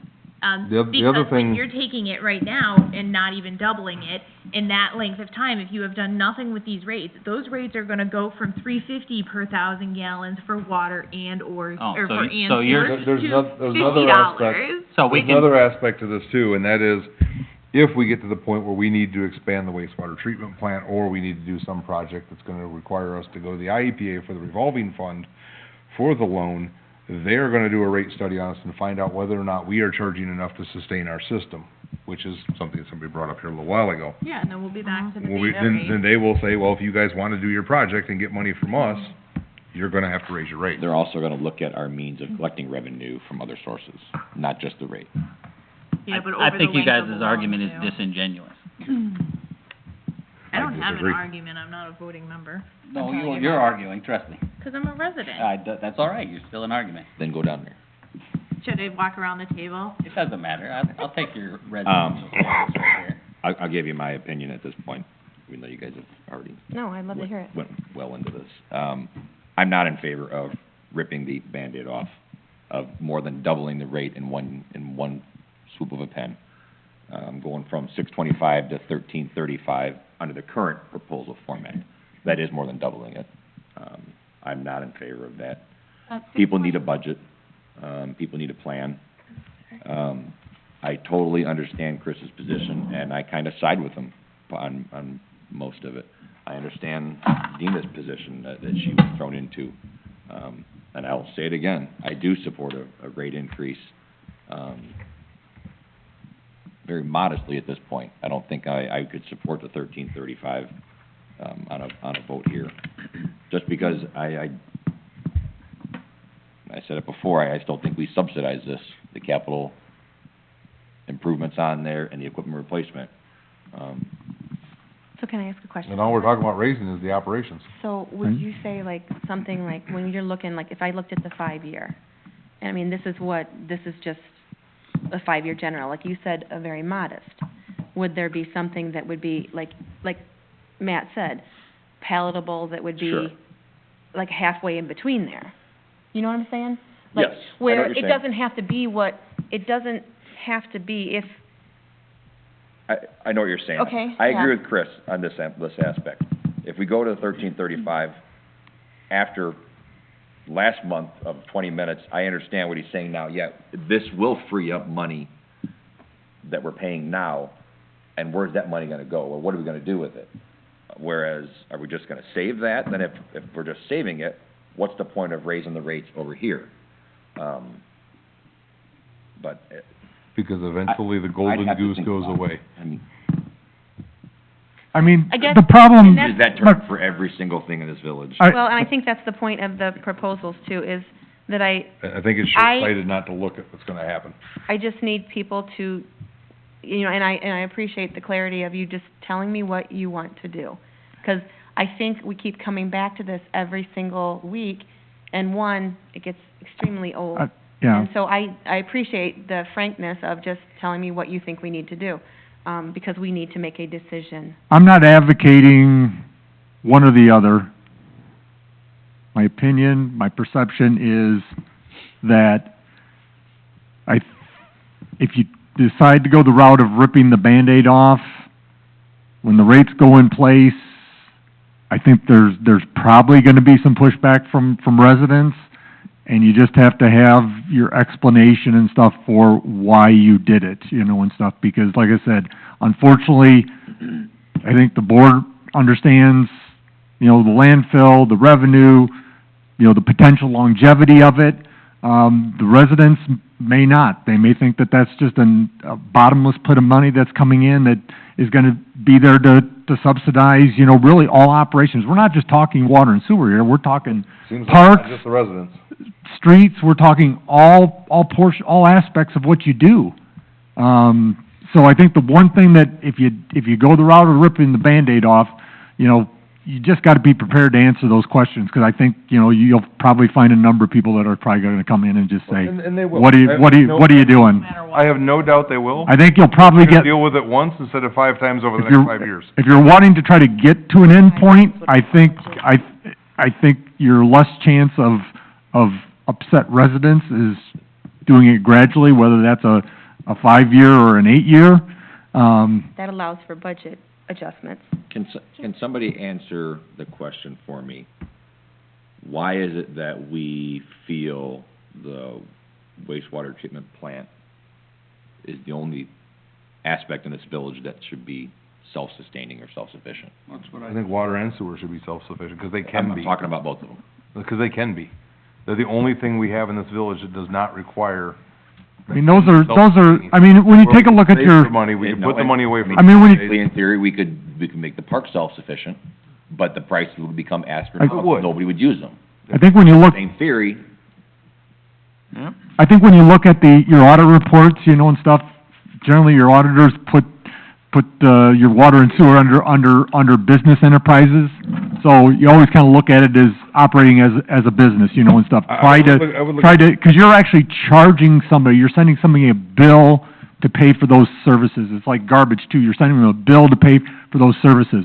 When people are using the parks or driving the roads, you know, and stuff, I suppose you can say inadvertently you're sending them a bill by sending them their property taxes and their, you know, part of it's coming to you, part of it's going to the school district, but you're not actually sending them an actual bill that says you're paying, you know, $50 a month for streets or $100 a month for the park, you know, and stuff. That revenue is really coming from your property taxes, you know, if other communities are paying for street work and parks, you know, and stuff, if they have parks like you do, you know, that's coming out of motor fuel tax and general fund revenue, which is, you know, basically the majority of that is gonna be from your, and some sales tax, you know, and stuff. It's really coming from property sales and motor fuel tax. But nobody's actually writing you a check for yes, they do. park and, Yes, they do. you're sending them a bill for park? In a, People come to rent it. When they come to use the services, now, if they just come to visit. But when they're doing that, are they paying for the entire cost of maintaining and operating the park? No. They're not even No. paying for the cost of rent. and, I don't know, to William's point about, you know, why we should raise the rates, why should it be self-sufficient?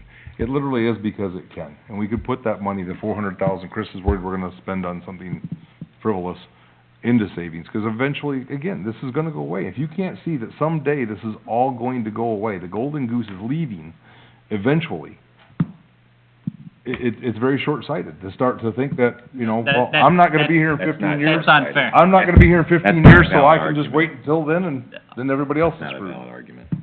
But I really think if the golden goose goes away, what it would do to property taxes, people would be going anyway, Oh, so, oh, I mean, you'd have to. if you wanna stop subsidizing stuff, then I don't care, raise the rate on water and sewer and raise taxes, and then you can put all the money away that you get from the landfill for the future day when the landfill's gone. Or just not authorizing But expansion. well, there you go, just, that's a fine thing. And who knows, maybe the residents of the community won't want it to expand. I mean, you saw the people were in here, with their, concerns the other day. And maybe they won't want to expand it, in which case you'll have to deal with it. But I guarantee that it won't just be the water and sewer rates that go up. It'll be drastic cuts, and your taxes will go through the roof. So you will be moving out. I mean, if the golden goose goes away, you'll be moving out, because you're gonna have to double at the rate that we spend now, you would have to double your property taxes. And I don't mean city property taxes, I mean your I'll put entire it village. this way. Just for the IEPA loan, you're talking $1,000 per home. Over $1,000 per home. It'd be much more than that. It's, so talking about All right, what we're again, subsidizing. you're talking fallacy here. No. The current format, the current life of the landfill, the way it is sitting now, will be in existence through the point where that loan will be paid off. Not in 5 years. Yes, it will. Loan's paid off in 5 years? We will have a. 09, 20-year loan? We will have the ability to have that paid off in 5 years. 2029. You run out the 7 years the landfill has, and then we'll be down to a fraction of what that loan is, and we will have money, more than enough money now to pay that off, so. And then what do you do when you want to expand? What do you do when you have to grow? Well, What then do you you'll have to have, do when you have clearly, to go when you look want for to money? expand, you're going to have more residents using and more residents paying, and the cost is gonna come down per resident. It's a disingenuous argument that It you're is making. not at It all. is. I think it's very short-sighted not to look at what the future holds. I'd be for gradual on some. I'm okay with gradual. I just gave you my opinion. No, I'm just saying gradual works for me, so. Yes. That's the concern. William, I'd like to clarify this for the record. Our current rate is $7 per thousand, and so moving it to $13.35 is not doubling it, because that would be $14 per thousand. So I don't want anybody to think that it's over double, it's actually under double. And then. You're correct, I'm looking at the chart wrong. I'm looking at Okay, I just 625. wanted to make sure, I don't want and anybody 13. listening to this video to think something different. Thank you for clarifying, it is just under. It is just under double, it is Thanks for not pointing that out. more than double. And then the second thing is William, I don't know if you, William, I don't know if you were here during the first meeting. We had a resident come in here who said that they had no idea that our water and sewer was being subsidized by the landfill. No idea, and they were in support of the increase because they realized it was. And so I just want to make sure that we have not had a lot of residents respond to this, which is sad. But the one who did brought a valid point, which he didn't know. Would it be, can you come up with a pie chart or just dollar amounts? We don't. Maybe it would help the residents if they know where the revenue comes from, and stuff, you're basically gonna have your landfill, you're gonna have your property taxes, water bills, sewer bills, MFT funds, a little bit of sales tax, that's gonna probably cover 99% of the revenue, and stuff that's coming in, and they can see what portion of, your budget is really paid for by the landfill. Well, that actually might go hand in hand. I'm using the chart that I created for William previously on the property tax levy in an article for Rick, that'll go out in the rail that talks about how much money we receive in property tax. It wouldn't be a far fetch to also put in something in there about how much we receive in revenues. But It wouldn't, I don't know if it's one thing, if the board ever does decide that they, if they do decide you wanna do a rate increase on water or sewer at some point, at least the residents might have an idea of, oh geez, really the revenue they're getting off of water and sewer is only 10% or 15% of the total revenue of the village, and stuff, and, a small increase is just almost a blip there, and stuff, as far as additional revenue. It means a lot for the water and sewer department, but in the grand scheme of the entire revenue of the community, it's a small increase. And then look where we sit on the charts for what we actually charge people for water and sewer, compared to other villages around us. 'Cause it might help the residents to understand, Look at the chart and see what- how the budget is paid for. they should know by the piddly Well, amount they pay. If I didn't plan on being here till I die, Yeah. I would absolutely vote for it Yeah. to, be free for everybody. Chris, nobody, it's amazing how many people call Village Hall and say, I pay your salary. Because nobody understands how much of their property tax actually comes to the village, Well- which is why that informational article is coming out. That's gonna be eye-opening to a lot of our residents to realize how little of their property taxes come to this village. Right, assuming they read it. Just like Again, water sewer rate. that's a very good point, No, Chris. It's right, it's Yeah. true. No, here- any revenue that comes from the landfill is also part, you know, any resident who lives within either smell distance or the water, you know, possible contamination distance, you know, the fact that it might be, decrease your property value because you live that close to a landfill, in fact, you know, so there's a trade-off for what you're getting from the Golden Goose to now, and that's part of it. I'm just saying. So it's their money too. I don't think that they per se pay you with the property taxes, but, you know, that's part of their money, the people who live in this village. That's all I'm saying. So have you gotten clear direction from anybody? Other than, I mean, William stated where he's at, Well, Jen so stated like- what she thought, or what she's No, heard. no, I did, but, so, and I'm still hung up on what Matt had said about palatable, and we have choices. So, here's the thing too, we have not had a rate increase with this in mind, to my knowledge, I couldn't tell you how long, because I know we went from the flat rate when I first moved 10 here, years. and then we had the rates, and that's it, right? So, I mean, like, if we're talking palatable, and we have choices, and I taking think in 09 mind was what the last one. Chris was mentioning and what John was mentioning as well, I mean, still, if we were somewhere in between on what we were talking about as palatable in terms of that, looking at that 5-year, so I recognize, yes, 1335 at the end in 2024 is what it would be to make sure that we are completely 100% operating expenses.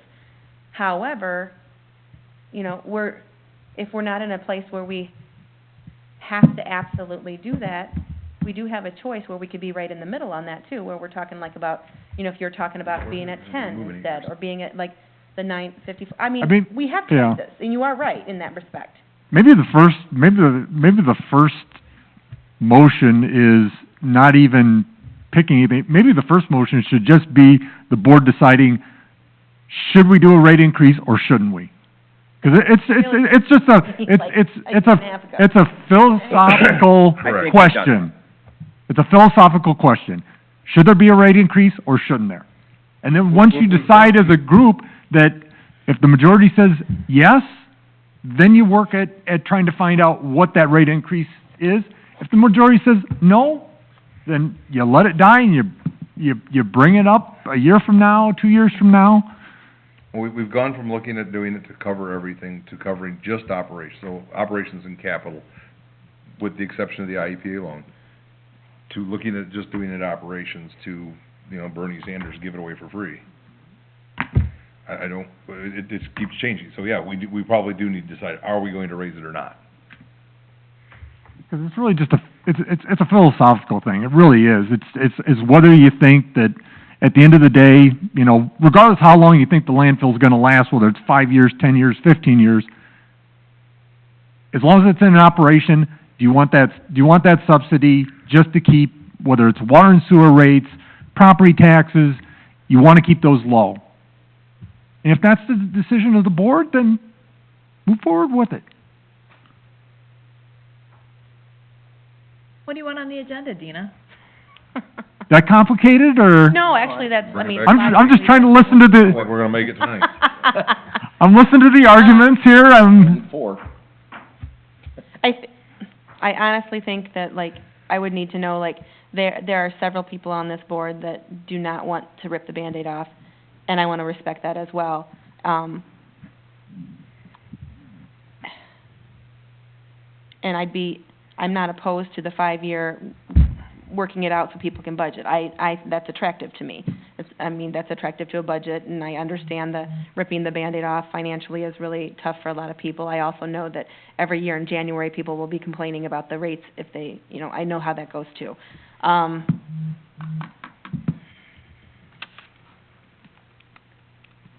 I toss out another idea? I'm like in the halfway in the middle, but sorry, yeah. What if we just did 50 cents every year? Add a quarter to each side every year. No time limit. Just do it for eternity until the landfill goes away. I'd vote for that. It'll take 12 and a half years-ish to get where we need to be, but at least it accommodates the palatable versus the, let's see where the landfill's going, and that number can be reviewed at any time hold on, I did my number wrong. Yeah, it'll take 12 and a half years to get there, but it will keep going too. What the hell, right? Yeah. But it'll keep going too, and it's kind of halfway in the middle. Just it's tossing it out there, that's halfway in the middle, because it's not a huge increase, but it's a steady increase every year with no time limit on it, just every year it raises January 1st, a quarter each side, 50 cents. On the logical end of things, I think that's fabulous. On the, I on agree. the time, I'm really irritated right now, but I mean, that's a great idea. Alright, I mean- 50 cents, do 25 or 50 cents on each side and let it raise. If you do 50 cents on each side, it'll take 6 and a half to get where we need to go. But if you do a quarter on each side, it takes us longer, but it allows everybody. And by doing that, if nothing else, you know, it allows you to reevaluate every year, and then if you do see a dramatic change, whether it's in landfill revenues, if you have to do a big jump, it closes that gap a little bit, you know, and stuff. It's not as bad a ripping the Band-Aid off. If we have to, then we have to. Then if you have to, you have to. I'm good with that. I'd vote for that. Sandy, that was a great idea. Where was it an hour and a half ago? Or was it a year and a half ago? That's a very good idea, Sandy, sorry. Very good idea. When that happens, we could, right? You're I mean, if you gotta adjust it to 60, I mean, still, it's, Just an idea. And that would, I'd vote against it, it's a loss. when that occurs. Yes. So, I mean, that would be perfect to do along, and then would not. so we've It'd be asked an the endless question, we thing. want a rate increase, so we're making progress. It would just be every January 1st it goes Oh, up. Slow and steady, John, slow and steady. So don't do that in the meantime, and then that would be. And it's gonna be a part of our annual fee ordinance, so it's something that'll be looked at every year regardless. So if a big business comes in, or the landfill decreases, like, every year it's something that'll be looked at anyway.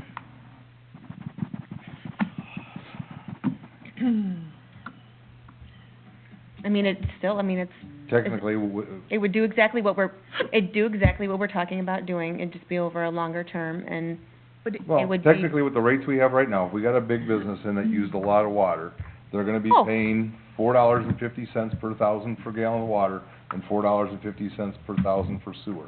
And we're gonna be eating the other $9 per gallon, per thousand gallons that it costs us to actually produce it. On the commercial side, not on the residential side. We can subsidize the commercial, subsidize the. Yes and no. I mean, there's only certain parts of your budget. If you got a large water or sewer user, it would help you close that gap a little bit, because there's certain, if you had a single user that's a large water sewer user, you're not gonna add staff just because you got a large water and sewer user. What you're gonna see go up in your budget is power and chemicals and electrical, but your revenue's gonna probably go up quicker than those expenses. So if you did get a large one, But you know, I think that would. I think it's gonna be a third of what we're saying it costs us to produce it.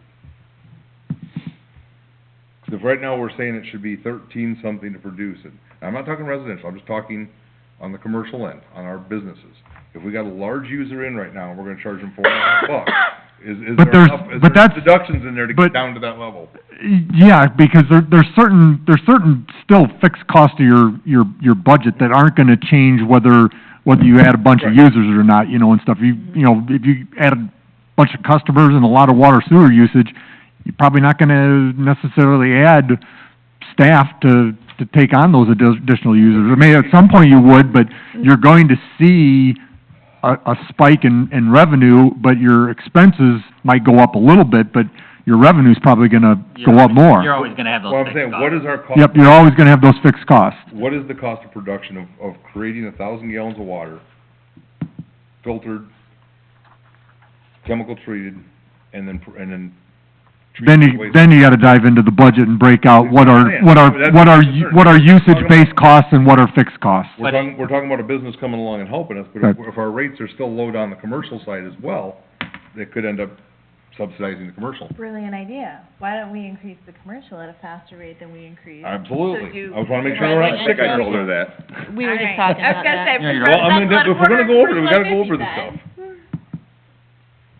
If there was a hypothetical, if we could reduce the residents' fees somewhere else Right. And that goes I'm back to aware. what Chris said, the weight. and to where it would be a wash, but yet it would actually increase money to the water and the sewer plant, but they wouldn't know, they wouldn't recognize an increase. You wouldn't feel it. I understand. wouldn't feel it. I agree with that. Agree with that 100%. So put the flat. What 5 years of 50 into negotiating effect is and doing. Put the flat rate that Sandra mentioned on each side into effect and see where this other thing goes and, The increase, you mean, it's not a flat rate. or whatever you. When are we gonna bring this up again?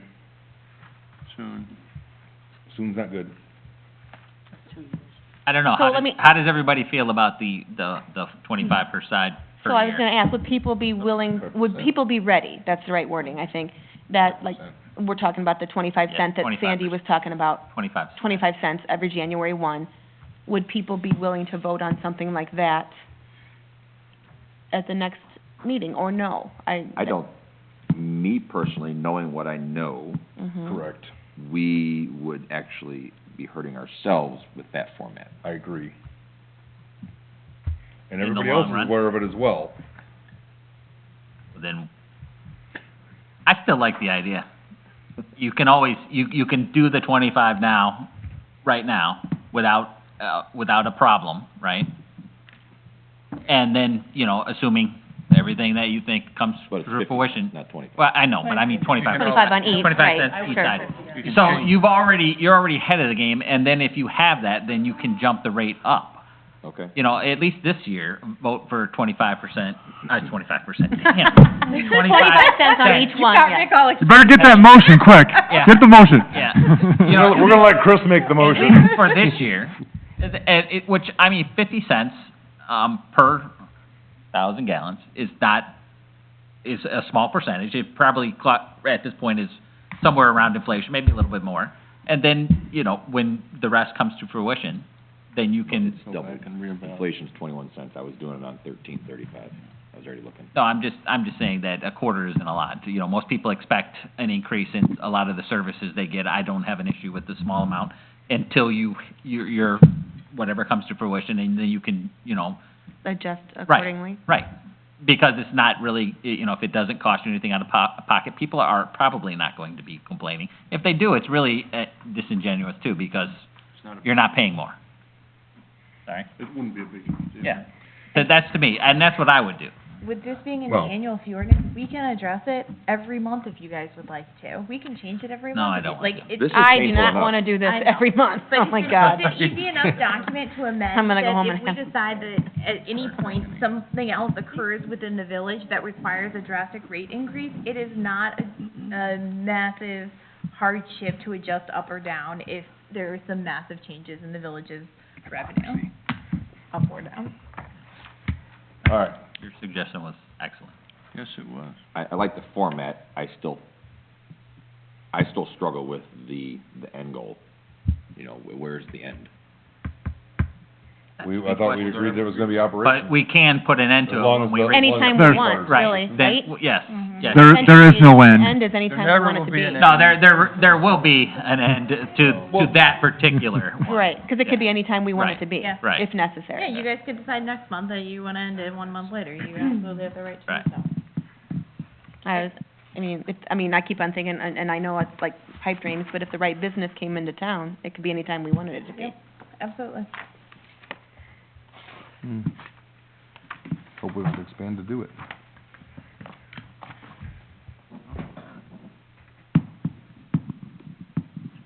Anything further?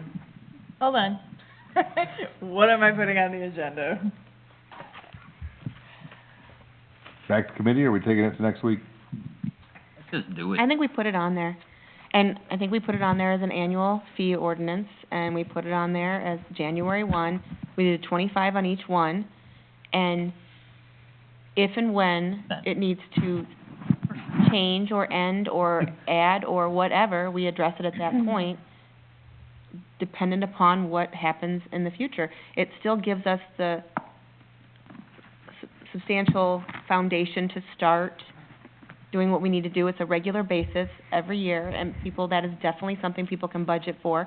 Now granted, like you said, it'll take 12 years to get where we need to be, but it is, and it might not be what everybody wants to do, but it's certainly something that is manageable to do and eventually get there. It might not be there as fast as we want it to. Do you wanna do any different size increase on the commercial side? I would prefer to do more for commercial. I don't have a It's dollar $7, figure. What are you doing? Double it. I have no idea. Commercial definitely needs to be more. Yeah, I have, At least. did we discuss that part? I Dollar haven't both even, sides or dollar total? I would do $1 both sides for commercial. There you go. fine. Good with that too. I am too. All right.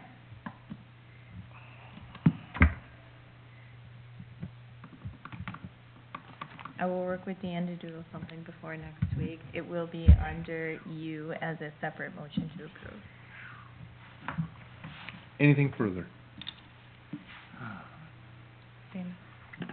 No, I'm sorry, you meant me. I was Anybody have all any- tapped out, I'm so sorry. Anything on unfinished business? No. How are we doing on the mosquito license? I sent in the paperwork, the NPDS permit, I sent in the paperwork 2 months ago, and I have it on my calendar after talking to Fergie to follow up with them next week to Okay. see what the status of that is. No public? You wanna be public? I'm You wanna be good. public? No. I didn't step around the table. Anything further from the board members? Yes, I wanna add that with our community Christmas party on Saturday from 4 to 7, the tree lighting will be at 6. Pardon me. Rick will be hitting the light at 6. Hopefully I'll Facebook Live it again. Any further? Motion? I'll make a motion to adjourn. I'll second that. Jen makes a motion to adjourn, Dina seconds. All in favor? Aye. Any opposed, same sign. We are adjourned at 8:47.